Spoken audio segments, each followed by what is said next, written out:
너 그 소식 들었어? 고발뉴스에서 마트를 한대. 어디로 가야 돼? 가긴 어딜까? 인터넷 쇼핑몰이라고. 포털에서 고발마트를 검색해봐. 어마어마하게 많은 제품들이 은하계 최저가로 공급되고 있어. 고발마트 함께 해주시면 정말 감사하겠습니다. 고발마트에서 만나요. 하나 둘 셋. 가짜뉴스 단속반! 빠밤. 쭈쭈쭈. 신분증은 없다. 추! 군번 없는 사나이들. 빠밤. 제목이 젠더 상업주의와 춤추는 진삐에로. 이 제목 진짜 아름답지 않습니까? 삐에로는 나를 보고 웃지. 나를 보고 웃지. 김완선. 하! 완선이 누나. 자, 빨리 갑시다. 한국경제 단독 의상 아니, 논란 류호정. 오늘은 청바지. 제가 그 정의당 유호정 의원 관련해서 네. 그 의상 논란이 벌어지지 않았습니까? 네네네. 근데 한국 언론의 문제점에 대해서 얘기를 한번 해보고 싶습니다. 네. 이걸 논란으로 다루는 것도 웃기긴 한데. 가짜 뉴스는 아니잖아. 아니 그러면서 의상 논란 유호정. 오늘은 청바지 더 당당히 입겠다. 그리고 단독이야. 여기에 이게 청바지가 단독이네 그러니까. 이게 단독거리냐? 이런 질문을 드리고 싶고요. 네. 그리고 제가 몇 개 다 가져와 봤어요. 네네. 그랬던 언론들이 어떤 기사를 쓰고 있느냐. 헐! 조선일보. 유호정 원피스 8만원대 국내 브랜드 온라인에서 완판. 빠밤. 이게 기사입니까? 야, 진짜 이거는 차라리 옛날 박근혜 한복 가지고 얘기했을 때가 좀 낫다. 이게 조선일보예요. 그럼 조선일보랑 또 밀접한 연관이 있는. 이게 해외 브랜드, 국내 브랜드인데 모델이 외국 사람이구나. 네. 밀접한 연관이 있는 조선 비즈에서도 논란의 핵심 류호정 원피스 완판 8만원대 국내 브랜드. 빠밤. 야, 진짜 이건 광고해 주는 거예요. 옷 광고. 이거 이런 기사를 쓰고 앉았다고요. 제가 쫙 가져와 봤어요. 야, 진짜. 중앙일보 뭐길래 8만원 국내 브랜드 품절. 빠밤. 이 광고 받으려고 이럴까요? 진짜 너무나 가볍네. 그래서 제가 한국 언론이 파숑에 대해서 얼마나 광적으로 집착하는지 과거 기사를 한번 가지고 와봤습니다. 네, 동아일보네요. 동아일보 2013년 박근혜 대통령 시절입니다. 패션 이번에도 세계 정치. 그러면서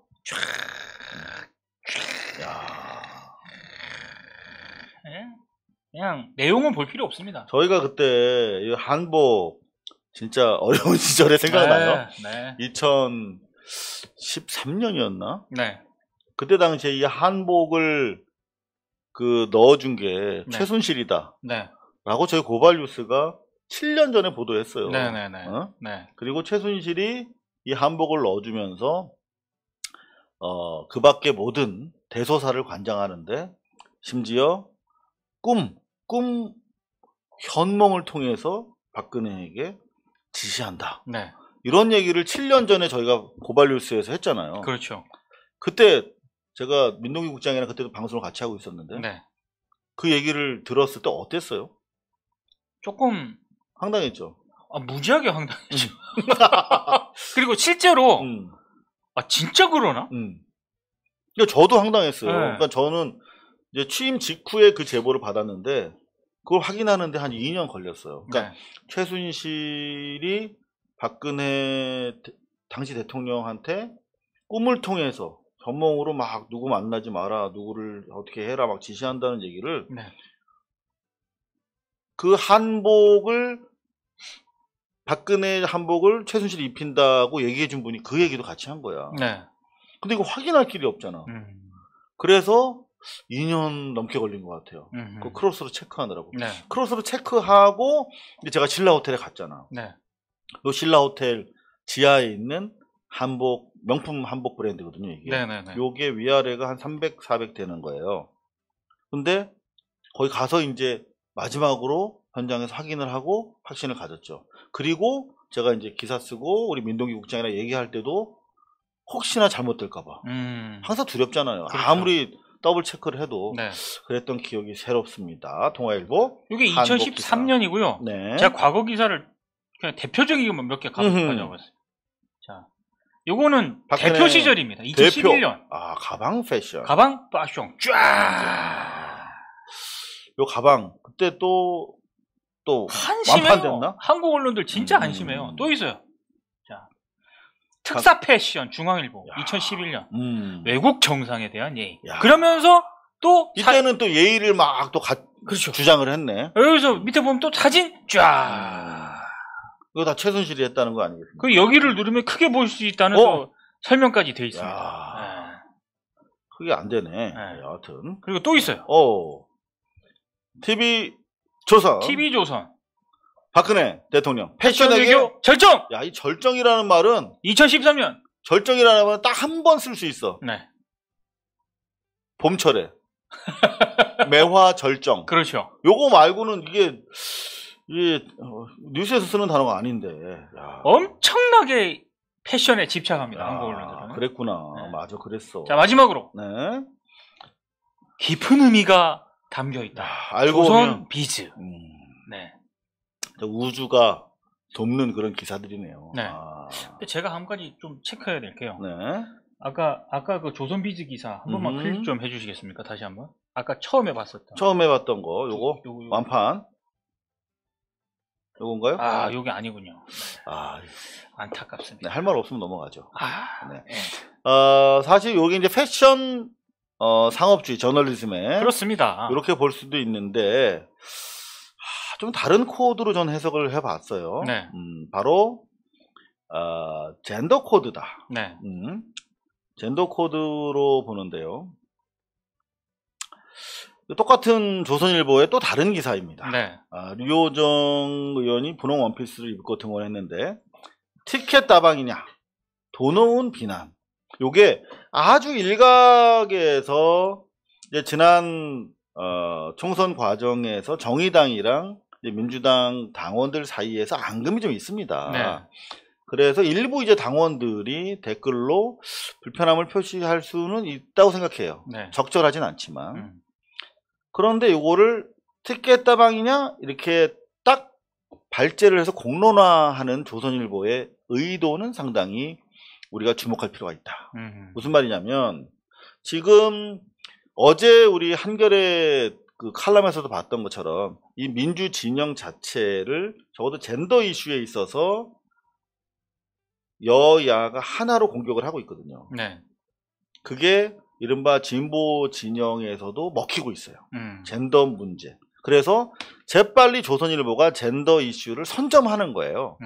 그래서 류호정 의원이 속한 정의당과 조선일보는 사실 정치적으로는 맞지 않죠. 그렇죠. 하지만 이 여당을 공격하는 전선을 형성하는 데 있어서 젠더 전선을 형성하는 데 있어서는 우군이라고 보고 조선일보가 재빨리 류호정 의원의 이 이슈를 젠더 이슈를 선점해서 민주당을 공격하는 구도를 지금 펼쳐내고 있는 것이다.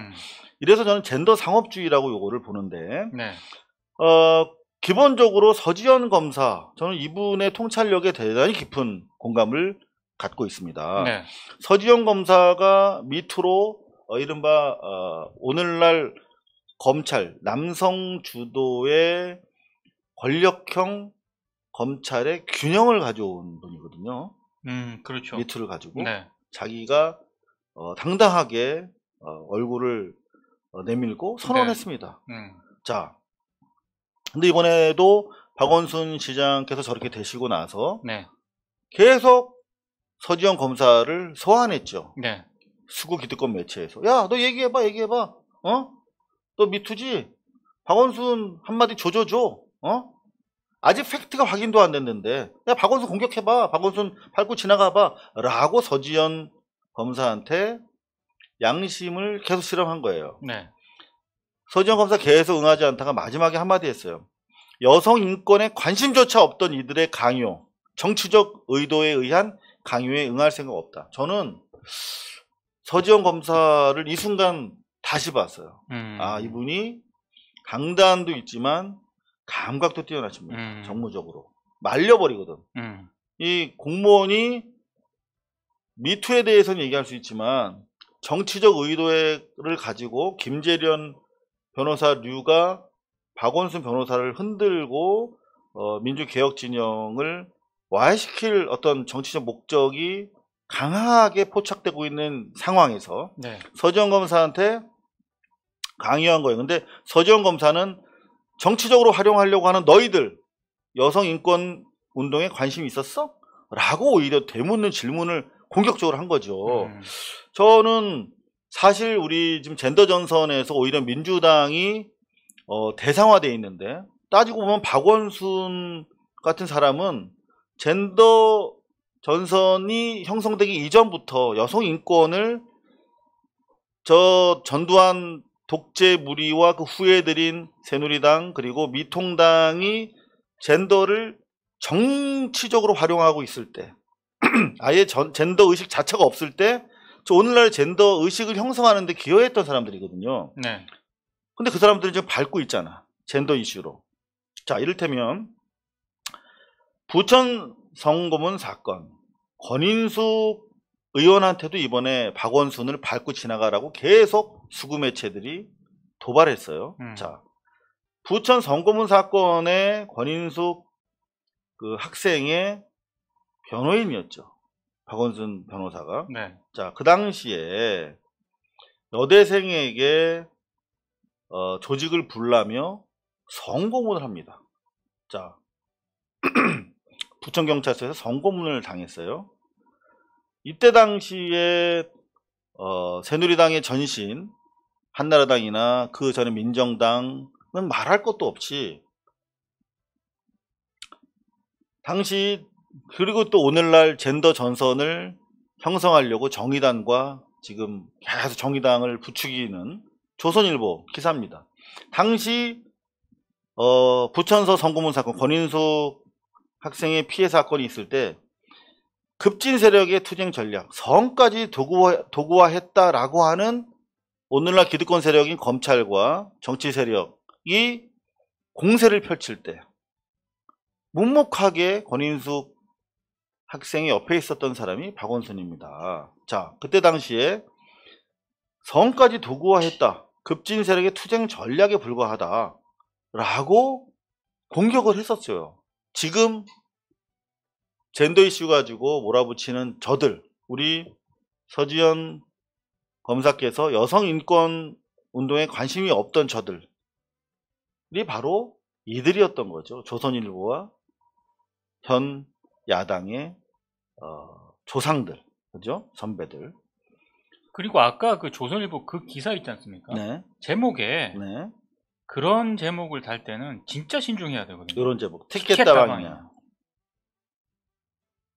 싸움을 붙이려고 발제를 한 거죠. 저건 정말 문제 있는 제목이죠. 저건. 네. 하나만 더 여러분들한테 보여드리면 저는 바로 이런 게 과거에 안보상업주의라고 불렀죠. 조중동이 맨날 전쟁 난다 하면서 위협을 주고 네. 그걸로 신문을 팔아먹던. 근데 저는 최근의 조중동의 행태는 젠더상업주의다. 계속 남성 여성 그런가 하면 민주세력 대 이른바 젠더 세력에 계속 사이를 이간질을 지키면서 신문을 팔아먹고 있다. 그들이 바로 과거의 문기동이 성고문을 했을 때 그 성고문의 피해자를 구제하기는커녕 성을 혁명 도구화했다라고 했던 권력과 함께 피해자를 짓밟았던 조선일보다라고 하는 사실 우리가 잊으면 안 되겠습니다.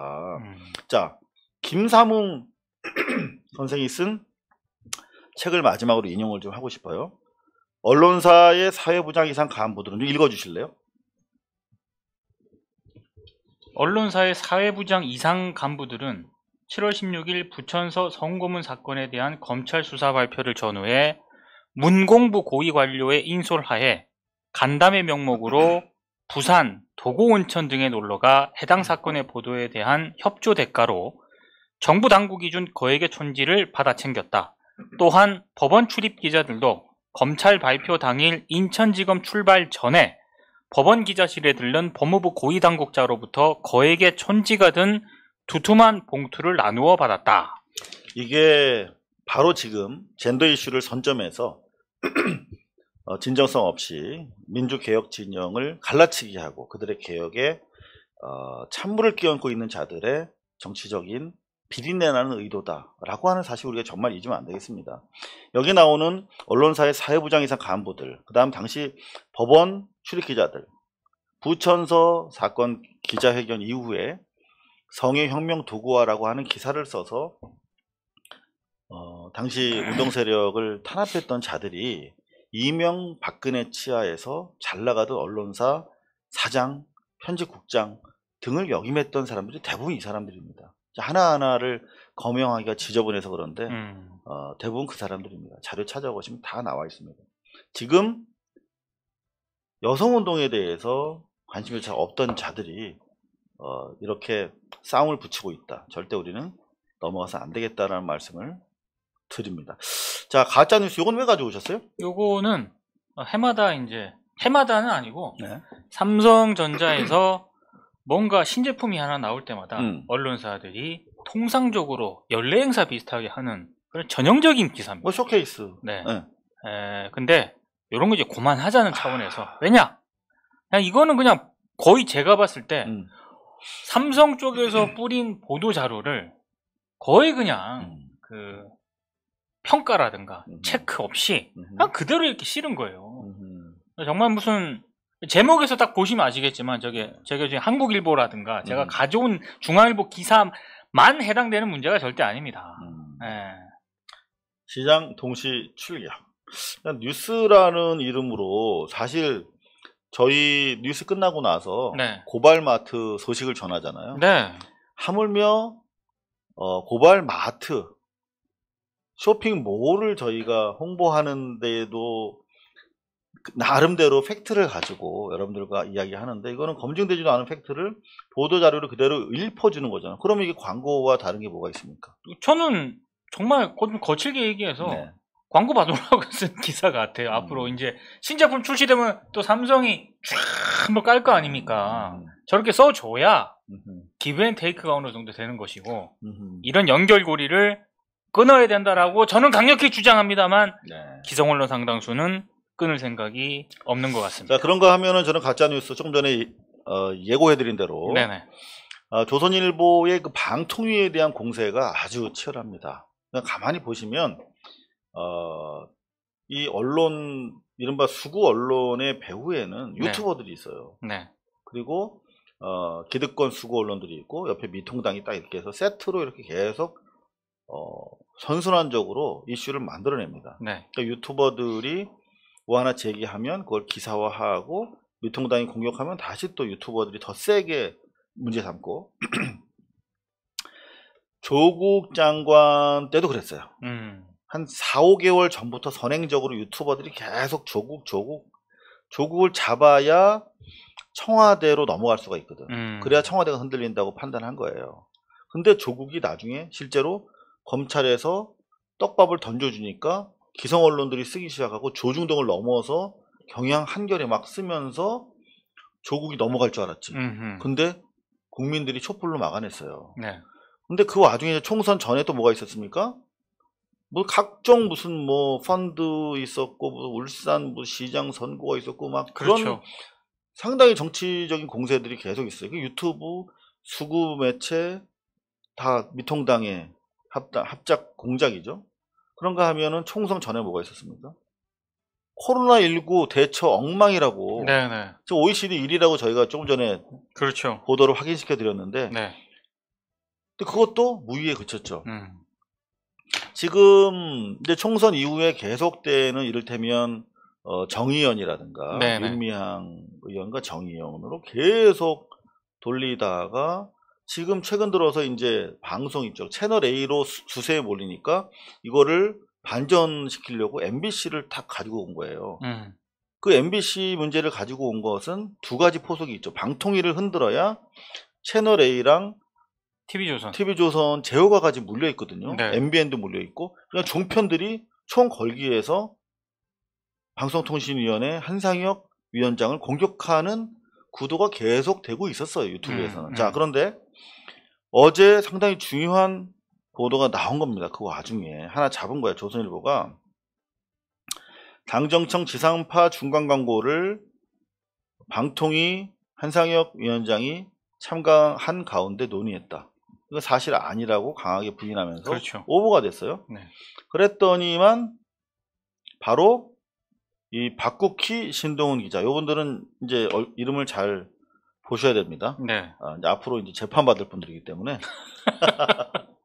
자, 고위직에 있는 사람이 한동훈 내쫓을 보도가 나간다고 예고 전화를 했다. 이 기사가 정말 재밌어요. 이거는 예술입니다. 보십시오. 자, 현 정권의 검찰개혁과 관련해서 비판적인 의견을 개진해왔던 민변의 권경애 변호사. 네. 이분이 이제 조국 사태를 분기점으로 해서 현 정권의 검찰개혁에 대해서 비판적인 목소리를 내기 시작한 지식인들 중에 한 명이야. 페이스북에 굉장히 많은 글을 올리셨다고 하더라고요. 많은 글을 올렸어요. 네. 그러니까 이제 아무래도 민변 후배고 한상혁 변호사 입장에선 안타까운 거지. 설명해주고 싶은 거지. 그게 아니야. 검찰 수사는 검찰이 과도하게 무리하게 수사를 했고 사실과 다른 게 있기 때문에 지금 예단하면 안 돼. 라고 얘기를 해줬을 거로 보여요. 네. 그런데 여기 보면 권경애 변호사가 페북에다가 녹취록 보도 몇 시간 전에 3월 31일 몇 시간 전이면 오후가 되겠죠. 네. 네? 그때는 7시 반쯤에 뉴스가 시작됐으니까. 그렇죠. 늦은 오후에 한동훈을 반드시 내쫓을 거고 거기에 대한 보도가 나갈 거다. 그러니 페북 그만둬. 요 인과관계도 좀 이상한데 여하튼 이렇게 글을 썼대. 네. 권 변호사가. 그리고 방송을 관장하는 분이다. 방송을 관장하는 분은 김용민 아닌가? 뉴스 관장. 네. 김용민은 아닌 걸로 확인이 됐어요. 네. 그런데 몇 시간 후에 한동훈 보도가 떴고 이 전화의 의미를 파악하는데 시간이 그리 많이 필요치 않았다. 요런 글을 쓴 거야. 근데 요게 방송을 관장하는 사람이니까 누구나 한상혁이구나. 딱 두 사람이 떠올랐죠. 한상혁 아니면 청와대 국민 홍보수석 그쵸? 윤도환. 네. 두 사람 중에 하나인데 아끼던 선배니까 변호사겠지. 그쵸. 법조계 인사인 거죠. 한상혁이겠지. 네. 그래서 이제 여기서부터 조선일보의 소설이 시작됩니다. 뇌피셜이 시작되나요? 네. 소설 쓰네. 아. 소설가협회에서 성명을 내주시면 감사하겠습니다. 아하. 네. 자, 여기서 보면 법조계에서는 한상혁 방통위원장을 거론됐다. 자, 여기서 이제 중요한 내용이 나옵니다. 이 권 변호사가 글 말미에 곧 페북 글을 삭제할 거다. 누구도 어디도 퍼가지 마라. 소송 걸 거다. 이런 글을 썼어. 네. 그리고 이제 조선일보 기자가 권 변호사한테 전화를 하니까 본직 통화에도 기사화하지 말라고 했어. 네. 이 권 변호사가. 네. 자신이 없어서 그랬을 수도 있어요. 음. 근데 본지는 중대 사안으로 번진 검언유착 의혹의 실체를 밝히는 중요한 증언이라고 판단해서 공익적 차원에서 이를 보도하기로 결정했대. 네. 그러니까 조선일보는 권 변호사가 분명히 기사화하지 말라고 했으니까 아마 권 변호사도 입장이 곤란해졌기 때문에 조선일보를 고소할 가능성이 높습니다. 그리고 지금 오보가 드러났기 때문에 네. 한상혁 변호사도 조선일보를 지금 소송하겠다고 그랬죠. 네. 조선과 중앙을. 법적 대응하겠다고 밝혔습니다. 네. 자, 그렇게 해서 이제 조선일보의 소설이 시작되는 거야. 바로 MBC의 보도를 사전에 알고 있었다. 그 인물이 한동훈을 쫓아내는 보도라고 했기 때문에 이건 검언유착이 아니라 한동훈이 주장하는 권언유착일 가능성이 높다라며 이른바 프레임 전환을 위한 기회로 인식한 거예요. 네. 그리고 기사를 못 썼지. 더 이상 추가 취재 못했어. 그러니까 한상혁 변호사는 분명히 아니라고 그랬어. 그렇죠. 아니라고 했죠. 그러면 권 변호사가 기사화하지 말라고 했고 한상혁 변호사가 아니라고 했으면 이거는 더 추가적으로 사실을 확인할 수 있는 취재를 불비 못한 거예요. 그럼 기사화하면 안 되는 거죠. 그렇죠. 근데 여기다가 자신이 없으니까 고위직이라고는 제목에는 뽑아놓고 네. 기사에 보면 한상혁 냄새를 확 풍겼습니다. 여기 보면 권 변호사와 가까운 한 관계자는 한상혁 방통위원장인 것으로 안다라고 말했다. 네. 라고 이미 확정적으로 얘기를 해버려요. 실명을 언급을 한 네, 거예요. 이거. 언급했죠. 네. 자, 그런데 요거를 어떻게 하느냐. 조선 중앙을 벗어나서 연합뉴스가 기사를 네. 받습니다. 받았더라고요. 한동훈 내쫓을 보도 나간다. 는 전화를 받았다. 권원 유착 의혹을 제기합니다. 우리가 연합뉴스에 332억 원을 혈세를 주면서 네. 계속 엉터리 기사를 서비스 받고 있는 것이죠. 연합뉴스는 자체적으로 뭔가 추가 취재를 한 게 아닌가요? 없습니다. 어허, 이런. 근데 여기 이제 연합뉴스도 저는 피소 대상이라고 보는 이유가 네. 차라리 조선일보를 받았으면 괜찮아요. 네. 근데 연합뉴스는 조선일보를 또 안 받는 스탠스를 취했어요. 아하. 여기 보면 조성흠, 송진원 기자는 민변 출신의 한 변호사가 검언유착 의혹 첫 보도 직전에 정부 고위 관계자로부터 한동훈을 내쫓을 보도가 곧 나갈 것이라는 취지의 전화를 받았다고 밝혔다. 그래서 파장이 예상된다. 분명히 이건 밝힌 게 아니잖아요. 네. 권 변호사는 보도를 원치 않았다고 했으니까. 네. 첫 줄부터 틀렸습니다만 조선일보 기사를 인용했으면 그나마 빠져나갈 구멍이 있어. 근데 법조계에 따르면 해서 자기들이 취재한 형식을 갖춰요. 네. 권 변호사는 이렇게 글에 썼다. 그리고 몇 시간 전화 받고 나서 한동훈의 보도가 떴다. 요거는 분명히 권 변호사가 아마 자신이 없어서인지 이건 분명히 기사 쓰지 말라고 했던 내용인데 연합뉴스는 이미 조선일보가 보도했기 때문에 그걸 인용한 게 아니라 별도로 자기네가 취재를 하고 있어요. 네. 여기 보면 권 변호사는 해당 인사가 누군지 밝히지 않았다. 하지만 일각에서 한상혁을 당사자로 지목하고 있다. 일각이 누구인지 조선일보는 그나마 동료 변호사를 취재를 했잖아. 네. 한상혁이라고. 근데 일각에서는 지목하고 있다. 요거는 취재 내용을 연합뉴스가 밝힐 의무가 부과됩니다. 일각에서 누가 한상혁을 지목했는지를 입증하지 못하면 그나마 상당성, 우리가 이렇게 상당히 취재했다라고 네네네. 주장할 근거가 없는 것이죠. 자, 그리고는 취재한 게 하나도 없어.